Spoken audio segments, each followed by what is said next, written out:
ஐநா சபையின் பொதுச் செயலராக 2016 தேர்ந்தெடுக்கப்பட்டவர் ஆண்டனியோ குட்ரஸ். இருமுறைக்கு மேல் ஒருவர் இந்த பதவியில் நீடிக்க முடியாது என்ற சூழலில் குட்ரஸின் 2ஆம் பதவிக்காலமும் நிறைவடைவதால் புதிய பொதுச் செயலரை தேர்ந்தெடுக்கும் வேலை தொடங்கியிருக்கிறது. ஐக்கிய நாடுகள் சபையின் அடுத்த பொதுச் செயலராக யார் தேர்ந்தெடுக்கப்படுவார் என்ற கேள்வி ஒருபுறம் சென்று கொண்டிருக்கும் நிலையில் இந்த பதவிக்கான தேர்வு எப்படி நடைபெறுகிறது என்று பார்க்கலாமா?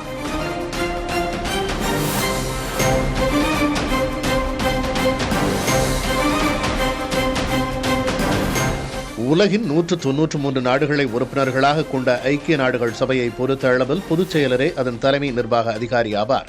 இவரது பதவிக்காலம் 5 ஆண்டுகள். ஒரு நபர் அதிகபட்சமாக 2 முறை இந்த பதவிக்கு தேர்ந்தெடுக்கப்படலாம். பொதுச் செயலர் பதவிக்கான வேட்பாளர்களை ஐநா உறுப்பு நாடுகள் பரிந்துரைக்கும்.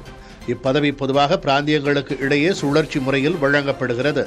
ஆக அந்த பின்னணியையும் கருத்தில் கொண்டு ஐநா பாதுகாப்பு கவுன்சில் ரகசிய வாக்கெடுப்புகள் மூலம் ஒருமனதாக ஒரு வேட்பாளரை தேர்ந்தெடுக்கும். ஆதரவு, எதிர்ப்பு, கருத்து இல்லை என 3இல் ஏதேனும் ஒரு வாக்கினை உறுப்பினர்கள் பதிவு செய்யலாம். ஆனால் ஐநா பாதுகாப்பு கவுன்சிலில் வீட்டோ அதிகாரம் எனும் நிராகரிக்கும் அதிகாரம் கொண்ட அமெரிக்கா, ரஷ்யா, பிரிட்டன், சீனா, பிரான்ஸ் ஆகிய 5 நிரந்தர உறுப்பு நாடுகள் பொது வேட்பாளரை ஏற்க வேண்டும். அவர்களில் ஒருவர் நிராகரித்தால் கூட அந்த வேட்பாளரால் முன்னகர முடியாது. ஆக இந்த 5 நிரந்தர உறுப்பினர்கள் உட்பட பாதுகாப்பு கவுன்சிலில் இடம்பெற்றுள்ள 9 நாடுகளின் ஆதரவு வாக்கை பெற்ற வேட்பாளர் தேர்வு செய்யப்பட்டதாக தீர்மானம் நிறைவேற்றப்படும்.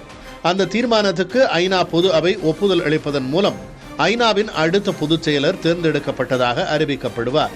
ஆக ஐநா பொதுச் செயலர் யார் என்பதை மறைமுகமாக தீர்மானிப்பது ஐநா பாதுகாப்பு கவுன்சிலில் உள்ள நாடுகள்தான். குறிப்பாக வீட்டோ அதிகாரம் பெற்ற அதன் நிரந்தர உறுப்பினர்களான 5 நாடுகள். அதனால்தான் அமெரிக்கா, ரஷ்யா, பிரிட்டன், சீனா, பிரான்ஸ் ஆகியவற்றை தொடர்ந்து தனக்கும் பாதுகாப்பு கவுன்சிலில் நிரந்தர இடம் வேண்டும் என்று தொடர்ந்து வலியுறுத்தி வருகிறது இந்தியா.